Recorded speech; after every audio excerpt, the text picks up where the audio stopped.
pendant toute la manipulation, il faut qu'il n'y ait personne autour, il faut vraiment s'écarter. À l'arrière de ce camion, un passager que les équipes de Beauval attendent depuis longtemps. Directeur de la conservation, Elle est très calme, elle est couchée, elle mange. Donc elle ne peut pas du tout stresser. Eric Bayrao supervise tous les transferts d'animaux. Non, mais c'est quand même l'aboutissement de 2 ans d'attente. C'est pas un animal facile à obtenir parce qu'il y en a très peu. À gauche, ton autre gauche. Rodolphe Delors, le directeur du parc, est venu en personne accueillir sa nouvelle pensionnaire. Non, j'essaie de mettre un peu de lumière. Ça va bien? Outari, une femelle tapir de Malaisie. Vous allez sortir, vous mettez dans le box à côté. Née en captivité dans un zoo belge, elle est âgée d'1 an. Elle est belle, hein? Super. Ça, elle est super propre après un transport. Hein. Elle est super calme. Originaire du sud-est asiatique, le tapir malais peut peser jusqu'à 400 kilos. Une robe noire et blanche, comme le panda, pour se camoufler à l'ombre des forêts tropicales. À cause de la déforestation, il resterait moins de 2500 spécimens à l'état naturel. Combien ça coûte un tapir malais? Il ne nous coûte rien, uniquement les frais de transport, uniquement. Et il nous est confié dans le cadre du programme d'élevage européen. Un programme destiné à assurer la survie des espèces menacées. Elle est belle. Très très calme. Outari n'appartient pas à Beauval. Elle lui est confiée pour faire des petits, lesquels iront à leur tour vivre dans d'autres zoos. Maintenant, il faut qu'elle devienne un peu plus mûre pour commencer à faire des petits le plus vite possible. D'ici quelques jours, Outari sera présenté à Tioman, Il est beau aussi, lui. Hein. le seul tapir du zoo. Tu vois, je crois qu'il s'en fiche que sa femelle soit arrivée et est en train de brouter des herbes. Tranquille. Elle est encore jeune aussi. Ouais, c'est vrai. La femelle sera en âge de se reproduire dans 2 ans. Rodolphe et Eric connaissent l'importance d'un bébé tapir pour la survie de l'espèce. Ils savent aussi que la naissance d'un animal rare dans le parc fait à chaque fois grimper le nombre de visiteurs.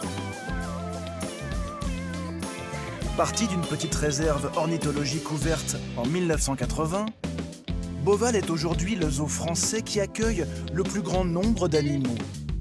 35 000 individus pour 800 espèces. Il est aussi le plus fréquenté.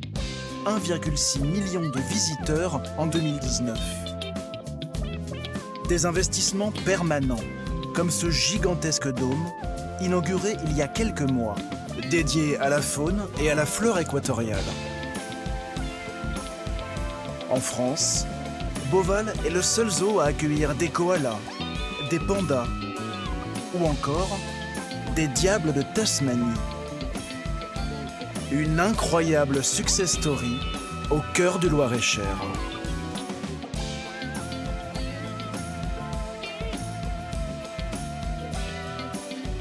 Vincent, on peut y aller tout de suite à droite, là, si ça passe par-dessus le petit pont, sinon il faut faire le tour. On va voir, il doit y avoir un petit pont à droite. Lauriane, Jean-François et leurs 2 filles viennent pour la première fois à Beauval. Originaire de la région lyonnaise, elle est médecin, lui, ingénieur. Les girafes et les zèbres au fond là-bas. Pour avoir le temps de tout visiter, ils ont réservé 2 jours sur place. Regarde, il y a un petit. T'as vu le petit zèbre là? Ouais, il est derrière. Oh, là, tout petit là. C'est le tout petit à gauche. Il a fait une coupe en brosse. Il court après un oiseau. Là, il joue, hein, il apprend. Il y en a qui jouent.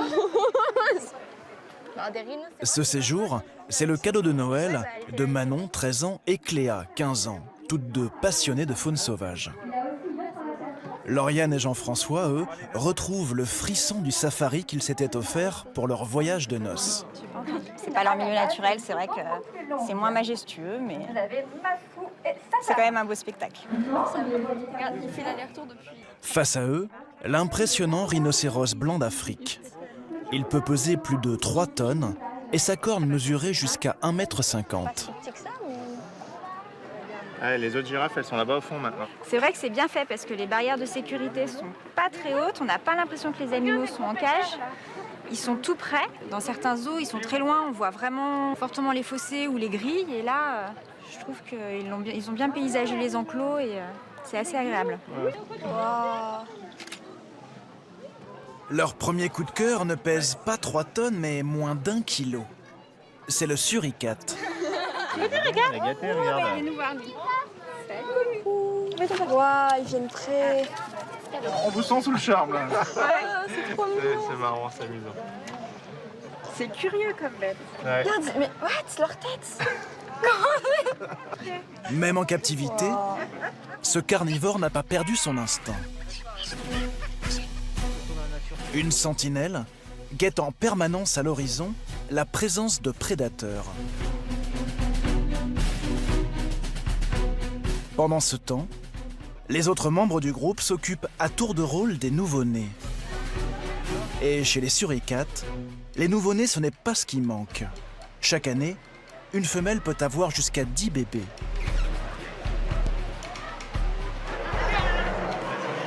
Pour un pass valable 2 jours, la famille a déboursé 51 € par personne. Le tarif comprend l'accès au téléphérique qui, depuis 2 ans, survole le parc. Mettez vos pieds là, ça va être drôle, on va faire une photo avec les pieds. Oh punaise. Un investissement à 8 millions d'euros qui permet sans effort de relier la savane africaine aux forêts équatoriales de Chine, là où vit la star de Beauval. Regarde, il est là. C'est l'enclos qui attire le plus de visiteurs. Ça a tout à fait la... Ici, pour avoir une bonne place, il faut jouer des coudes.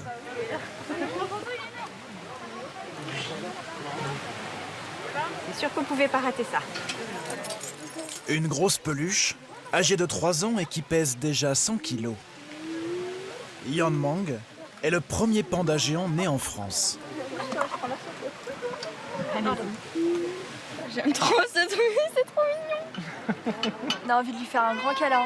Ah oui, bah. Le panda, c'est bon? C'est bon, on a avec le le panda. panda. Super. Le triomphe des pandas à Beauval, une aventure débutée en 2012. Avec l'arrivée en grande pompe des parents de Yang Mang. Un prêt de 10 ans accordé par la Chine contre le paiement annuel de 800 000 €. J'ai même leur passeport avec eux. Magnifique. Avec moi. La plus belle page de publicité de l'histoire du parc. Depuis leur arrivée, la fréquentation a quasiment doublé.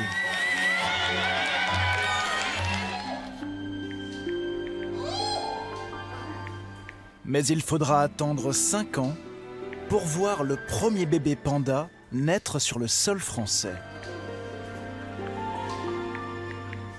Depuis, Yang Mang et ses parents sont couvés comme un trésor.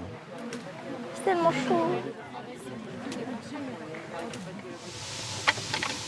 Xavier, l'un des 120 soigneurs du zoo, est le responsable du secteur panda, l'enclos le plus sécurisé du parc. 24 heures sur 24 sous vidéosurveillance.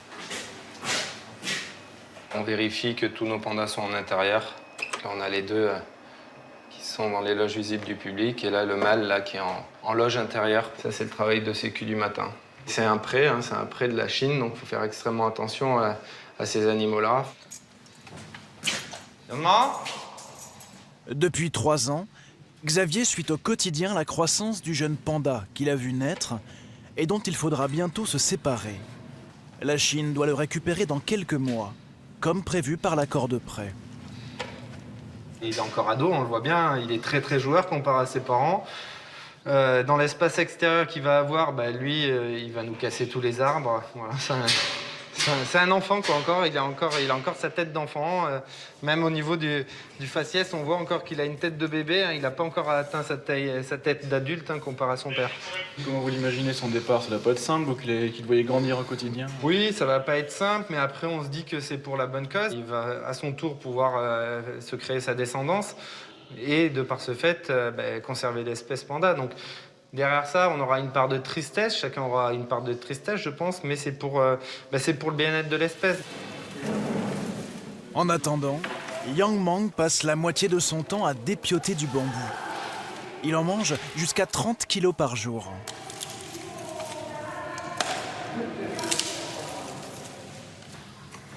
Ses parents pourraient eux aussi retourner en Chine en 2022. Sauf si la femelle attend un nouveau bébé. C'est ce qu'espère Rodolphe, le directeur du zoo. Bon, tu refais un bébé l'année prochaine? Un ou deux peut-être? Une femelle panda n'est féconde que 48 heures par an. Afin de suivre précisément les cycles d'ovulation, des prélèvements d'urine sont effectués plusieurs fois par semaine. Les soigneurs ont donc appris à la femelle à uriner sur commande. Pour l'attirer, Xavier utilise un bâton, une target, cible en français, et la récompense avec des bouts de pommes. Un seul mot, et Juan Juan se plie comme par miracle, enfin 9 fois sur 10, aux demandes du soigneur.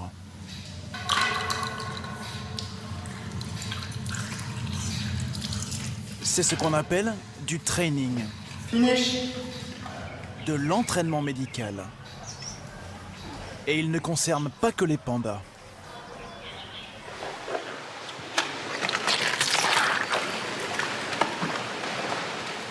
T'occupes de Quido un petit peu?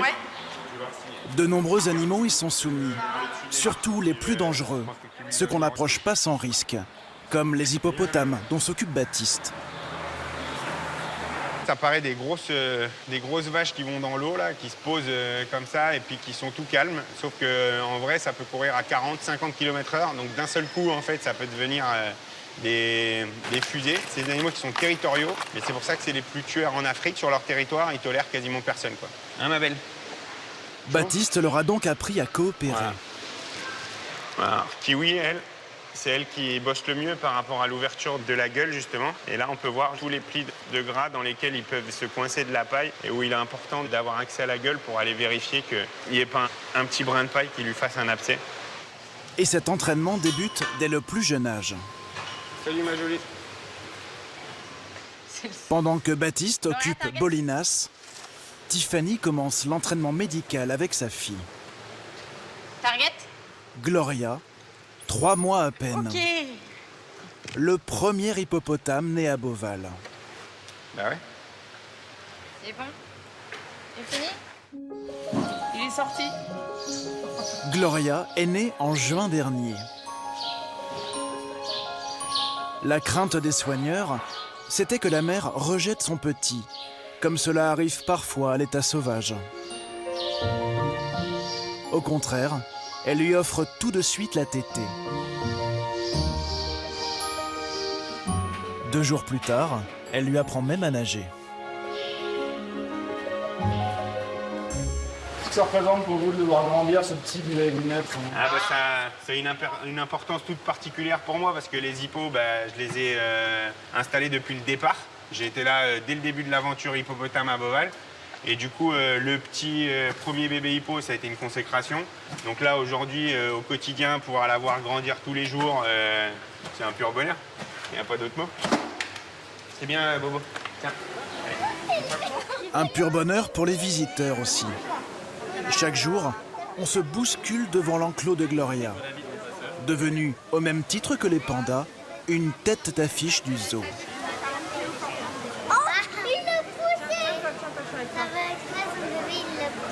C'est comme ça que s'est construit le succès de Beauval, en offrant en permanence au public de nouveaux rendez-vous. Et cette année, ce qui fait l'événement, c'est l'ouverture de la plus grande installation jamais construite sur le parc, le dôme équatorial. 2 ans et demi de travaux pour un budget de 40 millions d'euros. Une serre gigantesque qui abrite 3000 plantes tropicales et 25 000 animaux. Des reptiles comme le féroce dragon de Komodo, le plus grand lézard du monde, jusqu'à 3 mètres de long. Les rarissimes alligators albinos, des hippopotames pygmées, une espèce en danger, que survolent une centaine d'oiseaux tropicaux, comme les ibis rouges.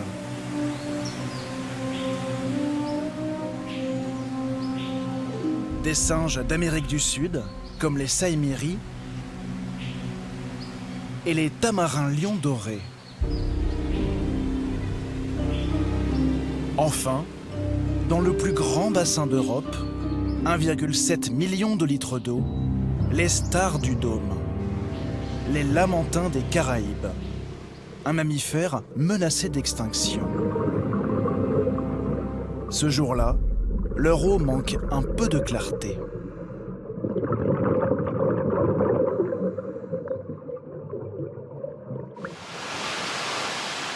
Au niveau de la roue, ils ont pu changer que la pompe numéro 1.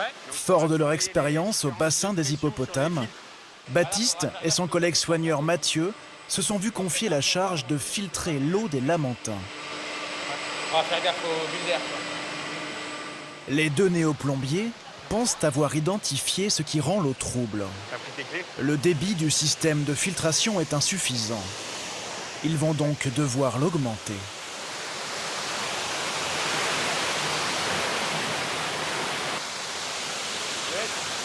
Soigneur, on s'imagine pas forcément devoir faire ça un jour. Ça a l'air simple, non? Alors, Opération réussie. Reste à passer l'aspirateur. 3 heures de ménage subaquatique.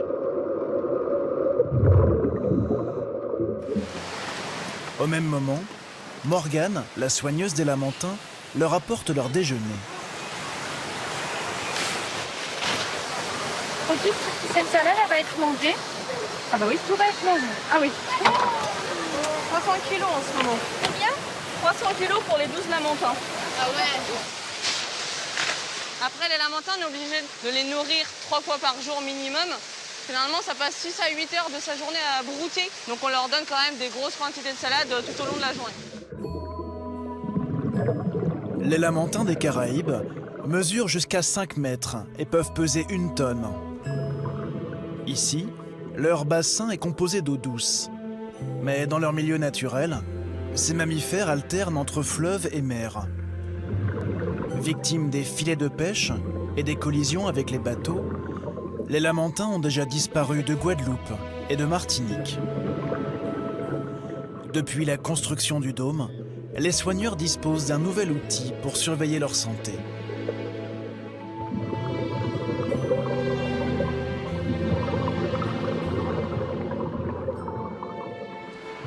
J'ai déjà mis les patates là.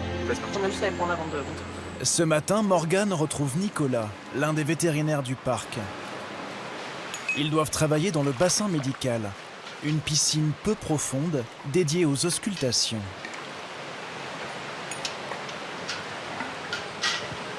On met comme l'autre fois, on se met vers là. Pour attirer les lamantins, Morgane utilise un recall. Cet objet métallique diffuse des sons sous l'eau. Mais seule la moitié des individus acceptent d'entrer dans le bassin. Attention, Lolita. Elle est passée les 3/4, mais elle rentre pas. Comme à son habitude, Lolita se régale des pommes de terre, mais reste à la porte. Et on en a quand même pas mal qui rentrent. Donc là, on a le petit Sécoé. Le petit qui est né cette année. Bonjour Sécoé. Le chef. Il aime bien le bassin médical, il est en confiance. Bien chef. C'est important de réussir à faire rentrer là pour vous en tant que vétérinaire? C'est très important qu'il rentre. Il n'y a pas d'urgence, mais c'est petit à petit, il faut qu'ils rentrent. Là, quand ils viennent vers moi, je peux voir leurs yeux, je peux voir l'intérieur des narines, les nageoires, s'il y a des plaies, etc. Donc je peux contrôler ça de façon très proche. Elle tient la nageoire depuis tout à l'heure. Oui, c'est que oui, on peut lui retourner aussi la palette avant. On arrive à lui retourner pour essayer de commencer à prévoir des prises de sang.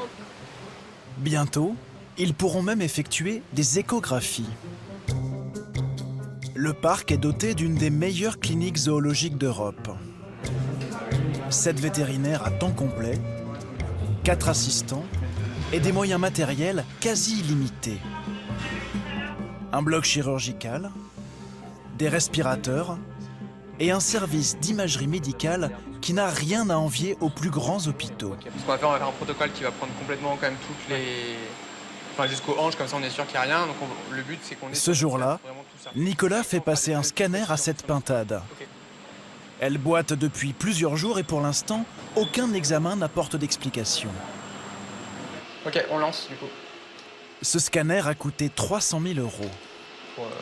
Ensuite ça retravaille derrière. C'est beaucoup de moyens pour une pintade, non? Alors oui, c'est beaucoup de moyens. Pour nous, c'est un animal. Il faut qu'on le traite de la meilleure façon possible.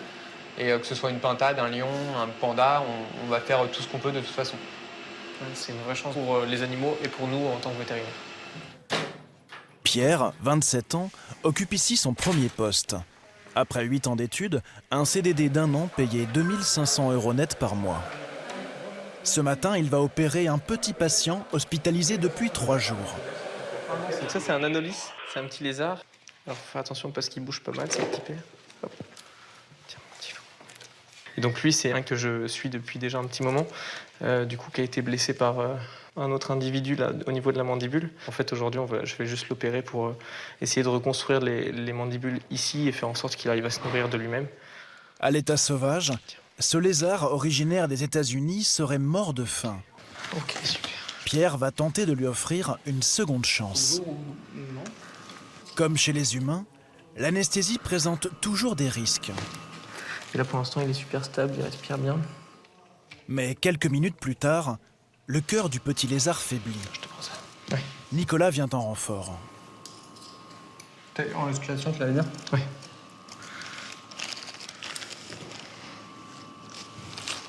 Je suis pas sûr d'avoir un cœur.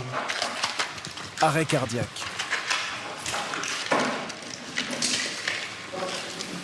On va balayer.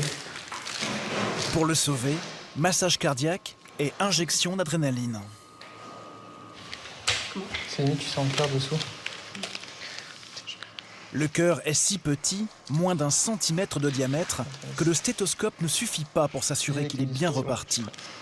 Pierre procède donc à une échographie. D'accord. Petit coup de chaud, là. Un petit coup de chaud, oui. Le cœur bat à nouveau. Les vétérinaires reprennent l'opération et parviennent à réparer la mâchoire du lézard. Pour essayer de rétablir une stabilité. 2 heures plus tard, le reptile a retrouvé sa belle couleur verte. Et c'est un signe qui nous laisse penser qu'il s'est bien réveillé du coup aussi. J'aurais été triste. Ouais, ça fait 3 semaines que je le suis et que je passe. Malheureusement, le petit reptile, très affaibli, ne survivra pas. Il décède 48 heures plus tard. Des décès, mais aussi des naissances. Nicolas est appelé pour un heureux événement. Un baptême, celui d'un fourmilier géant. Né il y a 2 mois, le petit ne quitte le dos de sa mère que pour téter. Afin de déterminer son sexe, Nicolas va devoir les séparer, mais sans entrer dans la cage. Ils sont très mignons, c'est joli, on dirait qu'ils sont pas dangereux parce qu'ils n'ont pas de dents non plus. Par contre, quand on voit leurs pattes avant, ils ont des griffes qui sont vraiment très très longues et qui sont très dangereuses. Ils peuvent nous éventrer, donc c'est hors de question qu'on rentre avec eux en direct comme ça. Originaire des forêts tropicales d'Amérique du Sud, le fourmilier géant mange jusqu'à 30 000 fourmis par jour. Mais ici, son péché mignon, c'est une bouillie d'avocats et de raisins.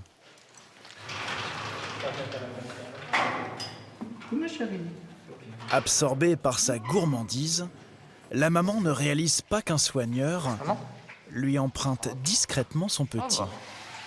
Une petite photo avec le poids. Ouais, 1,9 kg, 180.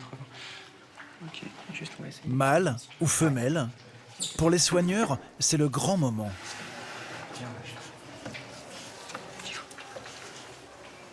Ok, c'est un petit mâle. Ok, vas-y, repose-le. Oui, c'est bien, bébé, super. Voilà. C'est bien, Nico. Donc encore un petit mâle. Vous avez déjà des idées de prénoms? Ouais, quelques-unes, ouais. Des idées correctes? Oui, bien sûr, présentable, toujours. Mon collègue, il avait pensé à Gus. Il y avait quoi? Gary? Des noms comme ça. Les parents sont américains, il faut quelque chose de... C'est la nuit. Ce sera finalement Gus. À l'âge de 2 ans, il pourra partir vers un autre zoo pour perpétuer son espèce qui, depuis 2010, a perdu un tiers de sa population, en raison notamment de la déforestation. Une nouvelle naissance. Dans l'enclos des éléphants, on attend ça depuis 2012.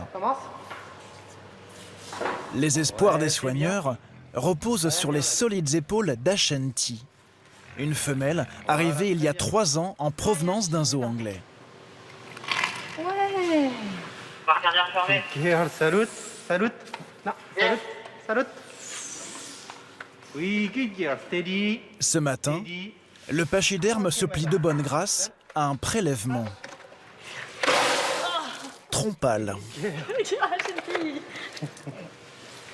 C'est bien, ma grande.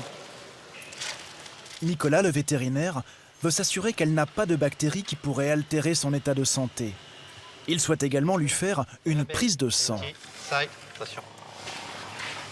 tout en restant vigilant. Side. Ears. Ears. Voilà, good girl, steady. Objectif, surveiller son cycle d'ovulation. Ouais. Steady, Shanti. Je pique. Steady. Oui, good girl. Good girl, c'est bien, fille. Très, très bien. Il n'y a pas d'éléphant mâle à Beauval, mais le parc possède un trésor. L'unique banque de sperme d'éléphants sauvages au monde. Elle permet d'inséminer des femelles dans différents zoos européens. En prenant du sperme d'éléphant qui vient directement d'Afrique, c'est des individus qui concrètement ne sont pas présents dans les populations des parcs zoologiques, donc qui ont une génétique différente, et donc on amène directement des nouveaux gènes dans la population. Donc ça, pour la diversité génétique, c'est super. C'est ainsi qu'à Beauval, il y a 8 ans, est né Rungwe. C'était la toute première insémination d'une éléphante en France. Après avoir grandi auprès de sa mère, à l'âge de 6 ans, Rungwe est parti dans un zoo allemand. Prendre soin de ces animaux, c'est aujourd'hui le rêve de nombreux enfants. Et le parc l'a bien compris, à tel point qu'il a créé l'activité « Soigneur d'un jour ». Ensuite, nous avons, c'est Cléa et Manon, c'est ça? C'est ça. Cléa et Manon, les filles de Lauriane et Jean-François, vont avoir le privilège d'entrer dans les coulisses du parc. Posez la casquette par terre, vous vous rappelez. Un cadeau offert par leurs grands-parents. Ici, parce qu'au moins ils peuvent pas faire pipi dessus. 115 € chacune pour 2h30 d'activité. Si le seuil Myri met les oreilles en arrière, on ne met pas la main. D'accord? Ils sont vraiment mignons. C'est génial. C'est vraiment bien de pouvoir être aussi proche des animaux. Ouais. Face aux dents aiguisées du coati, un cousin sud-américain du raton laveur, Manon a, elle, moins envie de proximité. Ils sont pas rassurés là. Non, la taille de leurs griffes, c'est pas très rassurant. Ouais, m'approcher trop, c'est non. En plus, je pense qu'ils peuvent mordre, donc j'évite de trop m'approcher quand même. Par contre, oui, ils se rapprochent. Ça vous. C'est aussi ça la vie de soigneur. Le risque parfois de se faire mordre et surtout, quotidiennement, l'obligation de nettoyer les enclos. Ça te fait toujours autant rêver? Ça va, c'est un peu compliqué quand même. Hein. Je me dis faire ça tous les jours, ça peut peut-être des fois être un peu lassant. Mais bon, globalement ça va, je passe quand même beaucoup de temps auprès des animaux. Là on peut voir que les tortues sont juste à côté de nous, donc c'est quand même bien, c'est quand même assez magique de pouvoir faire ça, quoi. La tortue, c'est le seul animal que les enfants auront le droit de toucher. Même cet énorme mâle de près de 300 kilos que les soigneurs ont baptisé table basse. C'est pour ça qu'elles sont pas en train de manger. Elle est vraiment grosse. Une tortue géante d'Aldabra, l'espèce terrestre la plus grosse au monde. Alors, à votre avis, en quelle matière elle est faite, la carapace de la tortue? C'est quelque chose qu'on a dans notre corps aussi. De l'ongle? Oui, de l'ongle, exactement. Donc, c'est ce qu'on appelle de la kératine. C'est la même matière que les ongles et les cheveux. C'est du poil. Donc, du poil qui est très serré et qui va former cette carapace. Alors, du coup, comment on peut reconnaître mâle et femelle? Pensez à la reproduction. Ah bah, elle va les monter dessus. Il va monter dessus. Et comment il fait pour tenir sur la carapace de la femelle? Comment il doit être son ventre? Il est creux, exactement. Ça, c'est quoi? Le mâle. Le mâle, hein, vous voyez la différence? Ça, c'est bien creux. Quand il fait coincer les doigts. Et ça, c'est une femelle. Ça, c'est une femelle. Vous avez vu la différence, hein? Les activités soigneurs d'un jour rapportent aux zoos 300 000 € par an. Une recette non négligeable. Rien que pour nourrir ces animaux, le parc dépense chaque année 1 million d'euros. La nourriture est livrée 2 à 3 fois par semaine. Vivarium, singe. Jérémy est en charge des approvisionnements. Il doit y avoir à peu près 7 tonnes de fruits et légumes qui arrivent ce matin. Et ils viennent d'où ces légumes là? Il y a de la mâche, il y a des avocats, on a du poivron, on a de l'épinard, des mangues, des noix de coco, des papayes, patates douces. La marchandise vient de Rungis et des producteurs locaux. Ces fruits et légumes sont identiques à ceux que mange n'importe quel consommateur. Pour certains animaux, en revanche, il faut faire des courses un peu particulières. Ça, c'est drosophile, qui ressemble à ça. C'est le nourrissage de certains reptiles, style lézard.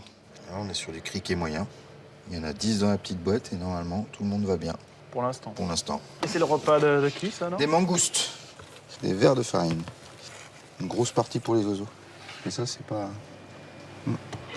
Ça, c'est pas dérangeant. Ça a quel goût? Un goût de noisette. C'est un petit goût de noisette. Vous mettez un point d'honneur à goûter tout ce qui passe par le magasin?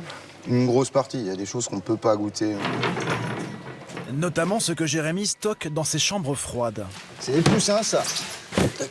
Un conditionnement de 10 kilos. Le déjeuner des rapaces. Ouais. Et celui des serpents n'est pas plus appétissant. Jérémy est charpentier de formation. Avant d'être embauché ici, il y a 7 ans, il ne connaissait pas grand-chose au monde animal. Il y a différentes tailles de rats. Mais je me doutais bien que les animaux, il y avait des herbivores et des carnivores. Mais je pensais pas être amené un jour, le matin, à distribuer des rats. Les rats congelés achetés par Jérémy seront livrés au dôme tropical. Allez, c'est parti. Du coup, vous restez bien derrière moi, si jamais il y a un peu de tension. Et c'est Benoît qui les distribue. Le jeune soigneur est en charge des alligators. 4 individus, dont 2 albinos, nourris 2 fois par semaine. Hop. Allez, grosse! À l'âge adulte, ces animaux peuvent mesurer plus de 4 mètres et sont particulièrement agressifs à l'état sauvage. Benoît s'approche pourtant à quelques centimètres. Le mâle qui est là, c'est vrai que lui, il vaut mieux rester un peu à distance parce qu'il est assez imprévisible.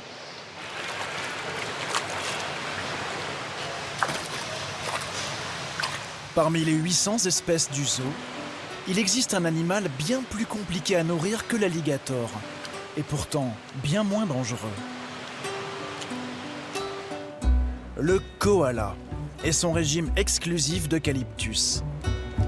8 individus qui, à eux seuls, ont longtemps dévoré 10% du budget alimentaire du parc. Faute de producteurs français, il fallait se fournir en Angleterre. Jusqu'à ce que Samuel, le directeur adjoint du parc, trouve une solution bien moins onéreuse à une demi-heure de route. Bonjour Martine. Bonjour Alain. Martine et son mari, pépiniériste spécialiste des aromates, ont accepté sans la moindre expérience de se lancer dans l'eucalyptus. Alors, le globulus. Ça, c'est une des espèces préférées des koalas. C'est tendre, ça a de l'odeur. Il existe plus de 600 variétés d'eucalyptus, dont seulement une trentaine consommées par le koala. Là, dans cette serre-là, Robusta, et il est beau, hein? Ah, il est super beau, ouais. Martine fournit aujourd'hui 60% des besoins du zoo. Ah oui, oui. Ils n'attendent plus que les koalas. Pour elle, c'est 50 000 € de chiffre d'affaires en plus. Samuel, lui, en supprimant les coûts de transport depuis l'Angleterre, a divisé par 2 sa facture. Et il fait travailler les gens de sa région. Fournisseurs, hôteliers, artisans. Le parc aurait créé 2500 emplois indirects. On en est fiers. Oui, faut pas se cacher. Hein. On dit, on sert Beauval. Ah bah oui, on connaît. Les gens connaissent Beauval, à force. L'eucalyptus de Martine, c'est Xavier qui va le distribuer. Le soigneur des pandas est également en charge des koalas. Donc là, on va mettre ça dans des vases, à l'intérieur de laquelle on va mettre de l'eau pour éviter que le bouquet d'eucalyptus se fane dans la journée, en fait. La fraîcheur de la plante est primordiale. Le koala ne boit jamais. Son hydratation dépend donc totalement de l'eau contenue dans les feuilles. Et pas n'importe quelle feuille. En gros, ils vont manger que la tête de l'eucalyptus. Voilà. C'est des animaux qui vont faire énormément de déchets sur ce qu'on va leur proposer à manger. Le koala est le seul animal au monde à pouvoir consommer de l'eucalyptus. Pour tous les autres, c'est du poison. Des contraintes qui expliquent en partie pourquoi Beauval est le seul zoo de France à accueillir ces marsupiaux. Là, on est dans l'enclos des 5 femelles maintenant, puisqu'on a eu un bébé koala cette année. Donc c'est une femelle, elle s'appelle Woolly. Woolly a pointé le bout de son museau en juin dernier, après avoir passé les 6 premiers mois de sa vie dans la poche de sa mère. Malheureusement, les soigneurs se sont vite rendus compte que le bébé souffrait d'une malformation des yeux. Aujourd'hui, il doit de nouveau être sculpté. C'est bon pour toi? Pour que la séparation ne soit pas trop stressante, Xavier le pose sur une peluche. Antoine, le vétérinaire, l'ausculte. Je regarde ses yeux, il n'y a pas d'évolution. Là, pour l'instant, en fait, on ne peut même pas faire vraiment d'examen de l'œil. On peut se dire encore que, comme il doit encore bien grandir, cet animal, il y a peut-être une chance que ça s'ouvre un peu plus et que peut-être ça lui permette au moins de voir des ombres ou j'en sais rien. Il y a une personne qui nous dit qu'elle a déjà eu un cas sur un koala et il disait que pour eux, il a vécu une vie très bien dans le zoo où il était, parce que ça ne l'empêchait pas de grimper aux arbres, de vivre sa vie, etc. On ne peut pas vous en dire plus. Par se développer plus tard. Là, à non, a priori non, ça paraît très peu probable. Ce ne sera pas un œil normal. Ouais, de base, ça sera jamais. Les koalas se déplacent principalement au toucher et à l'odorat. Donc le visuel, c'est pas forcément le truc qui vont se servir le plus dans la nature. Donc nous, l'important, c'est de savoir qu'il est en bonne santé de manière générale et qu'il va pouvoir manger et avoir une vie normale. On est déjà soulagé de ce côté-là et c'est déjà très bien. Malgré son handicap, Woolly pourra donc vivre et peut-être se reproduire. Une victoire pour la protection des koalas, plus menacés que jamais, suite aux incendies qui, en Australie, ont tué des milliers d'individus. Doucement. Doucement. Reste. Dans le parc, il n'y a pas que les espèces menacées. Super ça. Certaines sont là pour assurer le spectacle, comme les otaries de Californie.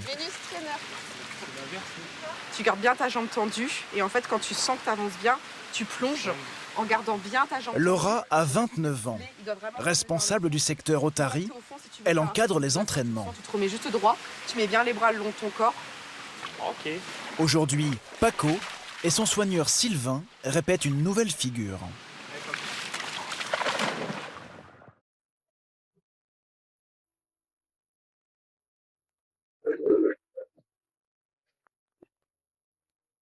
Super. Je reste. Paco. Révérence.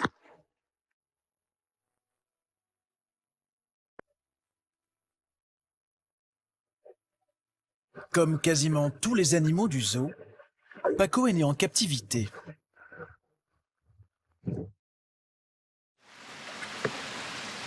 Super bonhomme. Ça va bien? C'est super, il a bien poussé. Sylvain a bien travaillé.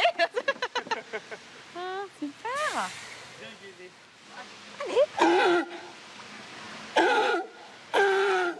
Des otaries qui obéissent au doigt et à l'œil. Pour certains, ces méthodes ont plus leur place dans un cirque que dans un zoo qui se veut à l'avant-garde de la protection des animaux. C'est un gros mot si on vous dit que c'est du dressage que vous faites? Alors, c'est pas tellement du... Il y en a qui nous appellent comme ça, les dresseurs. Nous, on se qualifie plus en tant qu'entraîneur. On ne force pas les animaux à faire. Voilà, comme vous pouvez voir le comportement de Grace, enfin, je veux dire, si elle n'avait pas envie d'être là ou si elle veut s'en aller, elle s'en va. Ah, c'est vrai. On ne va pas les contraindre, on va vraiment bosser vraiment sur le travail, sur le volontariat. On va proposer l'animal, l'animal va disposer s'il a envie de le faire ou pas. Lève. C'est pas mal. C'est pas mal. Combien de temps il faut pour apprendre tout ce que vous leur apprenez à ces animaux? Ça va dépendre vraiment, c'est au cas par cas. Il y en a qui vont apprendre beaucoup plus vite que d'autres. C'est un petit peu comme les enfants à l'école. Le salto, donc par exemple le saut périlleux arrière qu'on fait avec nos animaux. On a un animal qui l'a appris en 3 mois, l'autre qui l'a appris en 1 an et demi. Donc ils sont demandés la même chose, mais c'est juste, voilà, il y en a qui comprennent un petit peu différemment. Il y a un entraîneur. Laura et son équipe sont les seuls à pouvoir nager avec leurs otaries. Si un étranger s'aventurait dans le bassin, les mammifères fuiraient ou bien attaqueraient pour défendre leur territoire. Parfait. Paco, je l'ai connu tout bébé. Maintenant, il a 8 ans, il grandit. Bah oui, en fait, on crée une relation qui est très forte avec eux. On les voit tous les jours, c'est quand même très plaisant. On passe plus de temps avec nos animaux qu'avec certains de nos amis, en fait, ou même notre famille. La passion de Laura pour les mammifères marins remonte à l'enfance. Après le bac, elle passe 1 an dans l'une des 5 écoles pour soigneurs en France. Un métier où l'on gagne en moyenne 1 500 € net par mois. C'est ça. Moi, je pense comme Sarah, on est des années 90, donc on est la génération, voilà, avoir regardé Sauver Willy, Flipper et compagnie. Et voilà, du coup, à 3 ans, tu vois ça, tu dis, oh, bah, plus tard, je serai comme ça. Et 20 ans plus tard, on est là. Ce qu'elle n'imaginait pas, c'est qu'elle aurait aussi à gérer une maison de retraite. En milieu naturel, une otarie vit 25 ans maximum, où là, elle vient de souffler ses 26 bougies. On est avec Mamie Oula. Son quotidien se résume à ça. C'est-à-dire rester en place, se faire caresser, se faire dorloter. Une retraite bien méritée. Parce qu'elle a envie. C'est ça, elle choisit que ce qu'elle veut faire et quand elle veut le faire. Et même si elle veut pas le faire, elle a le droit. C'est Mamie. Oui, il faut manger doucement. Hein. On s'étouffe pas. On s'étouffe. Fini pour elle les spectacles.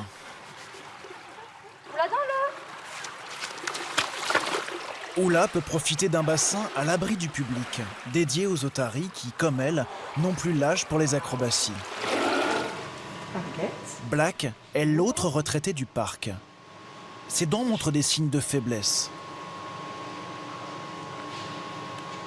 Ok, c'est bien. Doucement et... Elles ont les dents qui sont très très noires, donc c'est à cause du tartre. Il fait de manger du poisson, donc nous avec la brosse à dents, du coup on va pouvoir aider justement à réguler un petit peu ça. Ok, c'est bien Boudin. Certaines otaries ne passent jamais par la case retraite. Jusqu'à la fin de leur vie, elles assurent le spectacle qui a lieu 3 fois par jour. La famille de Lauriane arrive juste à temps.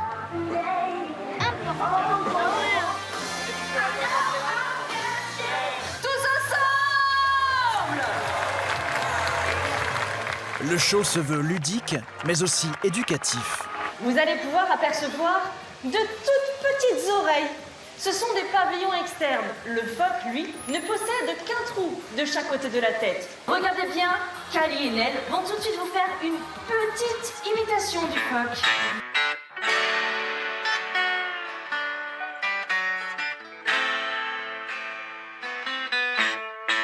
Et si vous vous demandez, mais à quoi servent donc les glyphes chez les otaries? Eh bien, regardez bien Kali et Nell. Tout simplement pour se gratter. Là, il va ressauter. C'est incroyable. Ça se déplace. Non, il va faire le toboggan.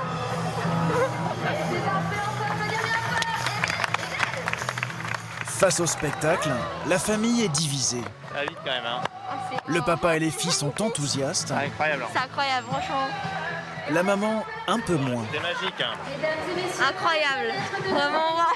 Pour votre sécurité. Moi, j'ai plus apprécié le côté pédagogique. Je suis un peu moins fan du côté cirque avec l'Otari qui applaudit. Bon, ça fait moins naturel. Moi, je suis un petit peu moins fan de ça, mais bon, ça plaît beaucoup aux enfants, évidemment.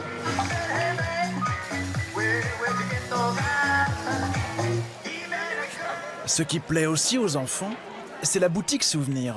C'est votre argent de poche, hein, mais ces deux statues là, je les aime trop. Ah, c'est trop belle. Mais bon, les parents sont pas d'accord apparemment. Je préférais qu'elle ramène quelque chose d'utile. Et le choix est vaste. Les 3 boutiques proposent plus de 500 produits dérivés qui génèrent 7 millions d'euros de recettes par an, plus de 10% du chiffre d'affaires du parc. Je ne sens pas fan de cet univers-là. Non, pas trop. C'est un peu la consommation excessive qui ne sert pas à grand-chose, mais bon, après voilà, c'est le jeu aussi, c'est les enfants, on passe par la boutique, bon, on le sait un petit peu avant de venir. Ça fait vivre le parc également. Oui, ça c'est pour se consoler qu'on pense ça. Dépêche-toi un petit peu quand même. Manon et Cléa vont rester raisonnables. 3,10 € pour une carte postale et une magnette. Mais c'est sans compter les cadeaux que Lauriane souhaite offrir à la famille. Au total, elle dépensera 80 € en souvenirs. En comptant les frais de restauration, les billets d'entrée et l'hôtel, ces 2 jours leur auront coûté plus de 750 €. On va regagner l'hôtel. L'an prochain, le parc espère franchir la barre des 2 millions de visiteurs.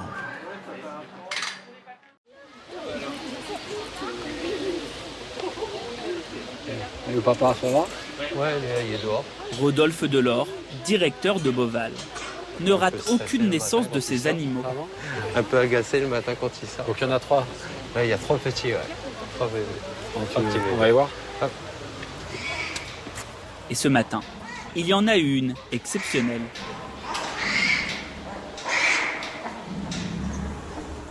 Trois tigres blancs sont nés il y a à peine quelques heures. Cela fait 5 ans que ce n'était pas arrivé dans son zoo. Ça fait des beaux bébés. Là, il cherche à téter, tu vois, regarde. Oh, c'est génial, regarde. Oh, mais regarde, ils sont super beaux. Ils sont assez calmes. Ils pèsent 800 grammes, 1 kilo. Ouais, à peu près, ouais. Ouais, américain. Shiva, la maman, n'avait jamais eu de bébé. Chez les animaux sauvages, la première portée est toujours à risque. Et inexpérimentés. Donc parfois, la première fois, ils peuvent ne pas élever leur première portée, ça peut arriver. Donc voilà, il faut savoir être patient, qu'ils restent vraiment au calme, pour s'occuper de ces bébés le mieux possible. Il y a toujours une part de doute, d'incertitude. Donc on fait le maximum pour que tout se passe bien.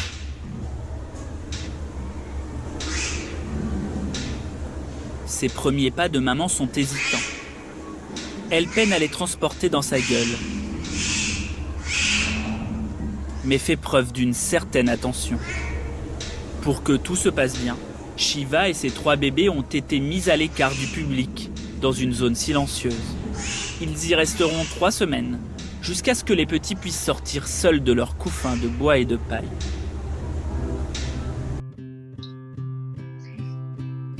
Le zoo de Beauval, au cœur de la vallée de la Loire. 10 000 animaux de 600 espèces différentes. Et en moyenne, 2 naissances par jour.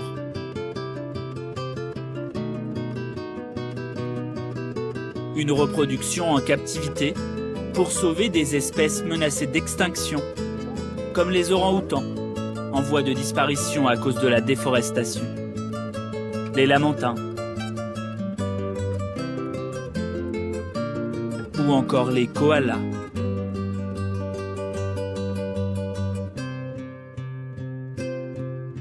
Mais ces naissances sont aussi là pour attirer du public.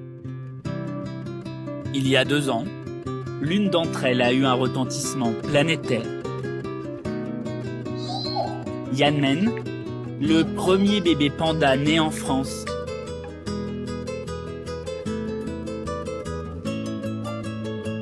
Plusieurs milliers de personnes ont fait le déplacement pour sa première sortie en public.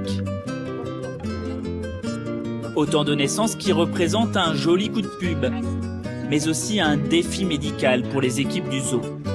Car tous ces bébés sont très fragiles.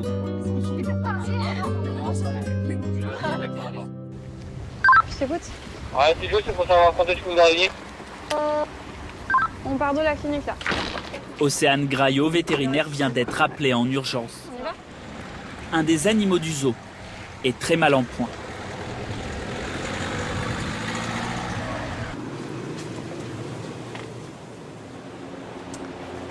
Ok. Du coup, ça va comment depuis tout à l'heure ? Toujours pareil. Du coup, elle est allée faire des tours en pré-parc. Elle a fait pas mal de tours entre les box et les prépas. Elle s'est couchée, on l'a relevée. Jonathan, le responsable des soigneurs de la plaine asiatique, a découvert il y a quelques heures Saati, une femelle rhinocéros indien de 12 ans, gisant sur le sol. Ok. Donc là, on va essayer de lui faire injection d'estocélan. Elle souffre de constipation. Si chez l'homme, cette maladie est le plus souvent anodine, Super. chez les herbivores, elle peut être mortelle, car les aliments ingérés macèrent et déclenchent une infection. L'équipe est très inquiète, car cette femelle attend un bébé dans 6 mois. La priorité, c'est la maman. La priorité, c'est la maman, tout à fait. Pourquoi ? Parce que si on fait pas tous ces médicaments, on risque de perdre non seulement le bébé, mais aussi la mère. Alors nous, ce qu'on fait là, c'est on met tout le paquet pour essayer de sauver au moins la mère, voilà, en espérant que ça marche. Pour la sauver, Océane veut lui administrer un cocktail de médicaments qui pourrait être fatal au fœtus. Bah, là, il est complètement bouché, je pense. Les cathéters sont obstrués. Océane ne peut rien injecter.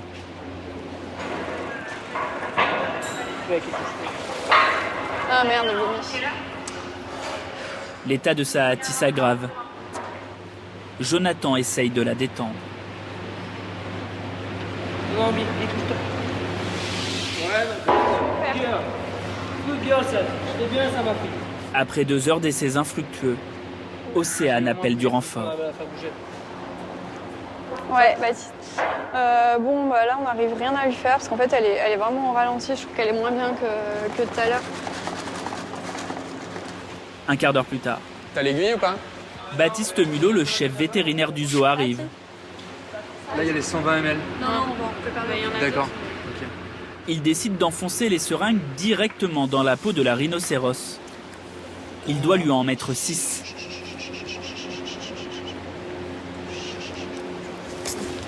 Mais Saati n'est pas très coopérative. Ah ouais, Saati. C'est fini Saati, il n'y a rien du tout. Opération réussie. La femelle va être surveillée 24 heures sur 24 par une caméra jusqu'à la fin de sa gestation. Pour le bébé, aucun examen n'est prévu. Il faudra attendre la mise bas pour savoir s'il va bien.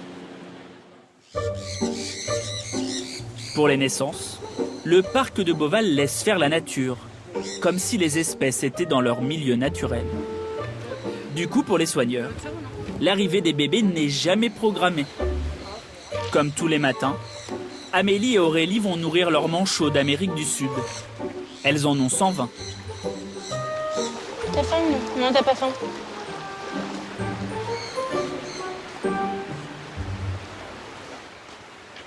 Quelques-uns de leurs protégés manquent à l'appel. Si, il a ses 2 petits doudous. Et ils ont une bonne raison de rester dans leur nid. Dans les 2 bébés. Ah, peut-être. Ah oui. 2? Il y en a 2, ouais. Oh, ils sont trop mignons là. Ils sont encore mouillés. Hein. Je vais mettre un peu de paille. Il y en a un qui est né il y a 1 ou 2 jours et puis le deuxième qui vient naître, qui est né là il y a quelques heures. On avait vu une coquille en arrivant et puis voilà. Ah, nous on adore. Hein. C'est trop mignon. On a beaucoup d'enfants chaque année. Vous êtes maman de combien de manchots à votre avis? Je sais pas, on n'a pas compté. Là, depuis toutes ces années, ça fait beaucoup. Mais on est déjà maman des parents et ensuite on est grand-mère en fait. Ce matin, Aurélie et Amélie ont découvert qu'elles étaient mamans. Ou mamies, plus de 10 fois. Les bébés manchots vont être couvés et nourris pendant 2 mois et demi.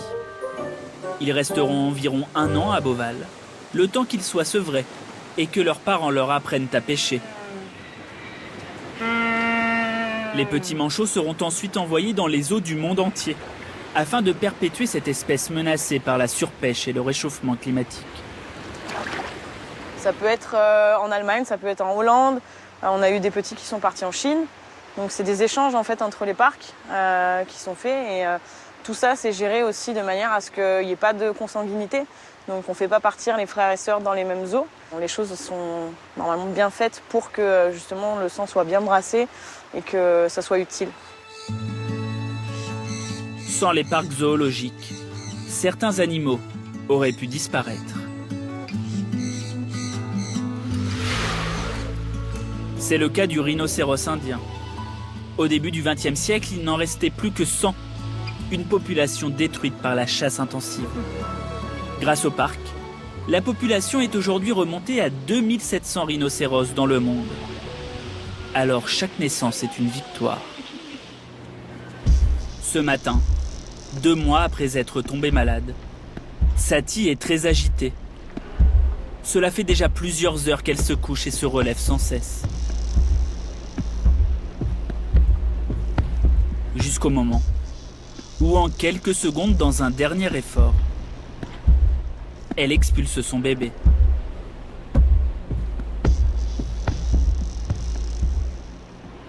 Il est arrivé 4 mois avant le terme prévu. Chez les rhinocéros indiens, la gestation est de 16 mois. Le bébé est vivant, il respire.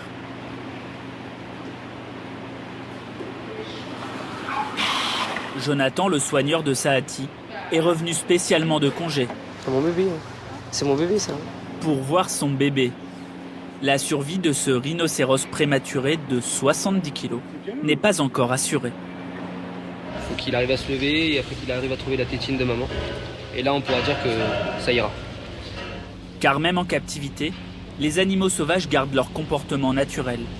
Les mères ne nourrissent plus les petits qui ne peuvent pas se déplacer et les abandonnent au bout de quelques jours. Mais au bout de 35 minutes, lui tient déjà sur ses pattes. Ou plutôt elle tient déjà sur ses pattes. Je pense que c'est une fille. Sans d'avoir vu une vulve. Elle se lève super bien, super facilement. Elle a l'air assez dynamique pour l'instant. Bon, c'est cool, ça se passe bien. On attend la première tétée avec impatience. Tu peux montrer qu'elle cherche à faire la première tétée et tout ça. Pour trouver les tétines de sa mère, c'est un peu plus difficile. Elle a bon mouvement et tout. Allez bébé, monte un peu là. Allez, elle là. Allez. Putain, elle est de côté. La première tétée permet au nouveau-né de recevoir le colostrum. Ah, c'est bon, elle est dessus. Un lait riche en anticorps et en nutriments. Voilà, pour vous dire, la petite, elle vient de commencer à téter là. Ah, cool. Après les épreuves traversées par Satie, la maman, ce bébé est miraculé. Malheureusement, la fin n'est pas toujours si heureuse.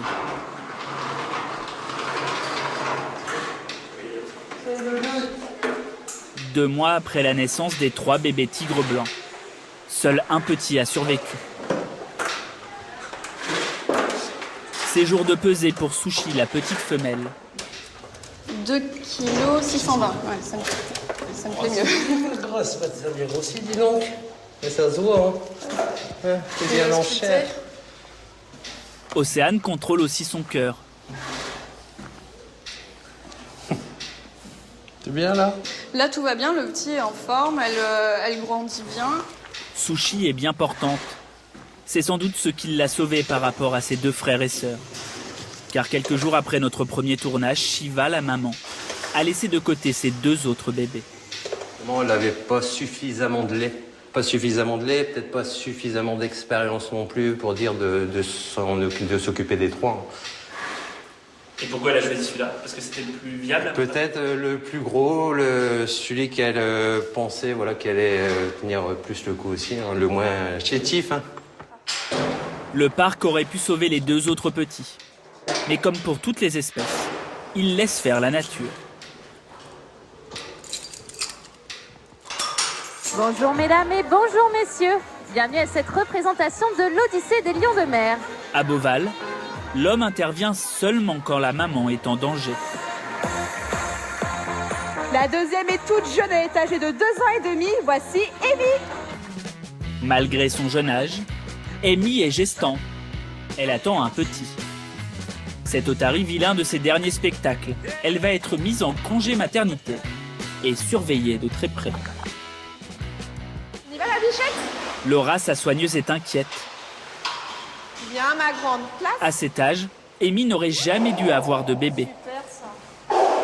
Son corps n'est pas encore formé. Cette gestation pourrait lui être fatale, à elle et au petit.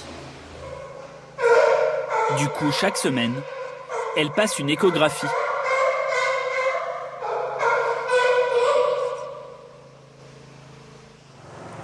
Pour moi, c'est bon. Bravo! Tout va bien. Là, j'ai bien pu observer le fœtus à l'échographie. On voit bien le cœur battre. Donc, on voit le cœur battre ici. C'est la première fois que je vais être gestation sur une otarie aussi jeune, donc on a un peu peur de savoir comment ça va se passer. Mais après, bon, savoir qu'on va avoir un petit, c'est toujours une bonne nouvelle, mais... Vous êtes un peu inquiète, j'ai l'impression. Bah oui, oui. Amy sera surveillée pendant toute sa gestation, qui doit durer 11 mois et 2 semaines. En plus des otaries, Beauval est réputé pour ses shows de rapaces et d'oiseaux. Les volatiles qui défilent sont tous nés en captivité et élevés à la main. Ce matin, Benoît vient voler les œufs de cette femelle amazone albifront. Et elle n'est pas très contente.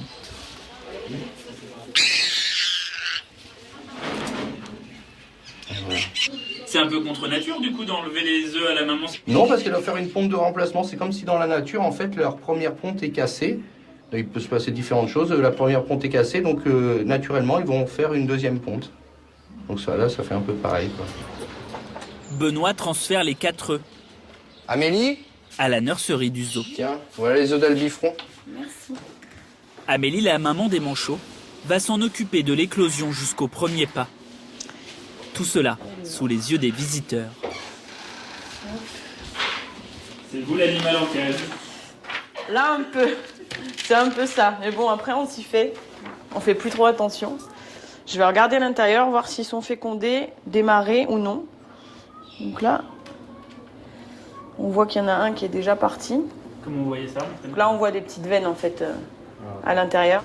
Les autres, de ce que j'ai vu, ils n'ont pas l'air bons. Donc ça, c'est ce qu'on appelle un œuf clair. En tout cas, pour l'instant, il n'est pas démarré. Seuls 2 des 4 œufs donneront des petits. Ils vont être placés en couveuse, avec une dizaine d'autres espèces. Et voilà. Parmi tous ces œufs, un est sur le point d'éclore. Donc là, c'est une chouette à lunettes. Après 5 semaines passées à 37 degrés.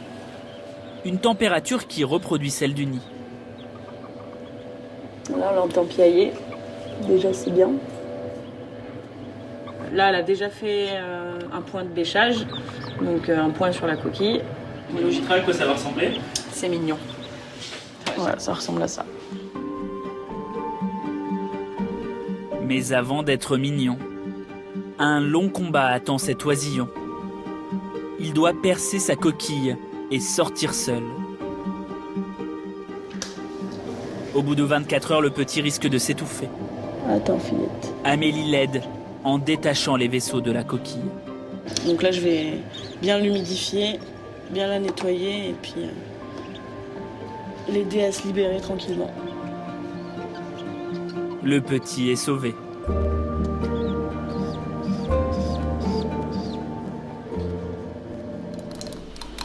Le lendemain, c'est l'heure du premier repas. Viande mixée, calcium, vitamines. Cette bouillie reproduit exactement ce que sa mère lui aurait donné. Pour l'instant, cette chouette à lunettes ne voit rien du tout. Il ne faut pas hésiter à l'essuyer pendant le repas aussi. Là, les chouettes, il faudra attendre à peu près dizaine de jours, 15 jours pour avoir les yeux ouverts. Ce petit ne retrouvera jamais sa mère. Il sera élevé par Amélie pendant 3 mois et sera nourri à la main pour qu'il s'habitue à l'homme et soit docile pendant les spectacles. On va la remettre au chaud.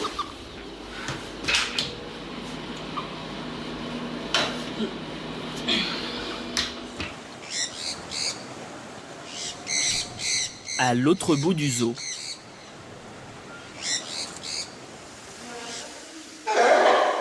Amy, la jeune otarie, vient de donner naissance à son bébé. C'est un petit mâle. Fait rare, pour une première portée, Amy s'en occupe très bien et lui montre même le chemin pour téter. Un soulagement pour Laura et toute l'équipe de soigneurs. Toute naissance réussie, c'est une victoire pour chaque soigneur. Et donc là, oui, forcément, on est super content du résultat. Et puis on espère que ça va continuer comme ça, qu'elle va rester aussi bonne maman que ce qu'elle a commencé depuis quelques jours, c'est sûr, oui. Le petit saura nager d'ici 3 semaines. Il pourra participer aux représentations publiques dans 2 ans.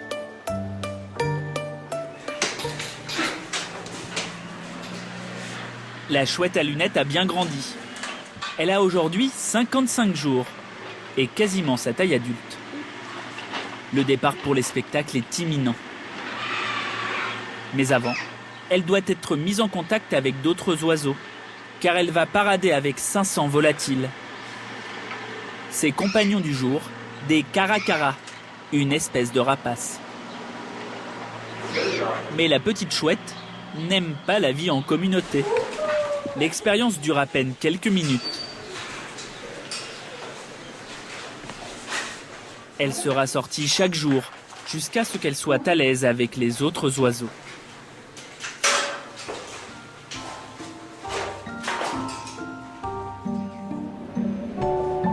La petite rhinocéros, elle, vient d'avoir 2 mois. Et aujourd'hui, elle va être baptisée par l'équipe de soigneurs.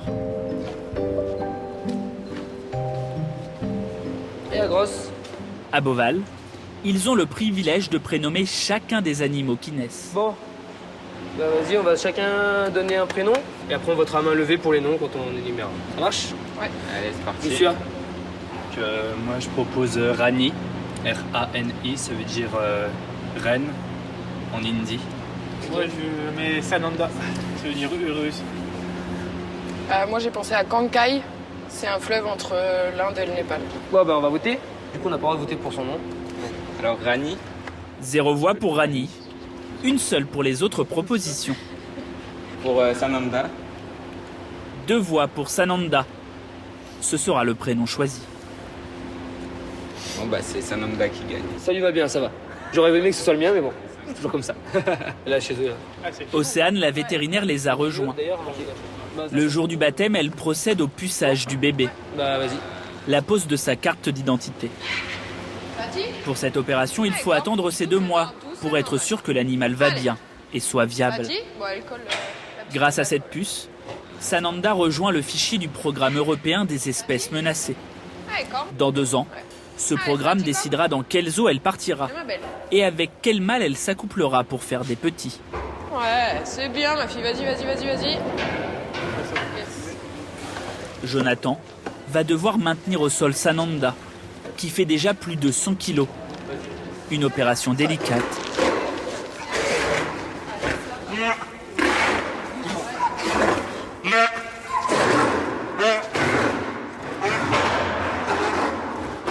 Saati, la maman, n'apprécie pas qu'on touche son petit.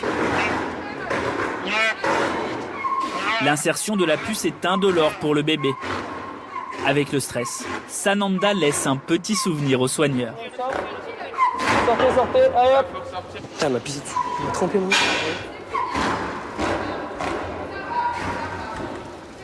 Vas-y, ouh. C'est rien ça, c'est rien. Je te gagne. Hop, on va se faire peser. 2 mois plus tard, Sananda va découvrir un semblant de liberté. Allez bébé, tu viens? Mais avant, oui, elle doit passer sur la balance pour vérifier qu'elle se nourrit correctement. Et la petite fait 216 kilos, 218 kilos. Ça veut dire qu'elle a pris 140 kilos, 150 kilos, donc c'est bien. En 4 mois, c'est pas mal. Ah bébé? À l'âge adulte, Sananda pèsera environ 1,5 tonne. Pour elle, fini l'enclos. Allez Sananda. Elle rejoint une prairie de 7500 mètres carrés, avec des nouveaux copains. Des Ceraxis, Et surtout, une grande piscine. Pour le plaisir des visiteurs, qui se sont déplacés en nombre pour cette première sortie au grand air. Trop choupinet, les garçons. Ah, trop mignon. Il est trop mimi. Les enfants, vous préférez quoi, le panda ou le rhinocéros? Plus panda, moi. Je sais pas choisir. Plus panda? Les deux. Si on devait en ramener un à la maison? Les deux. Dans les prochaines semaines, le public pourra découvrir 2 nouveaux bébés, un petit gorille et un dromadaire.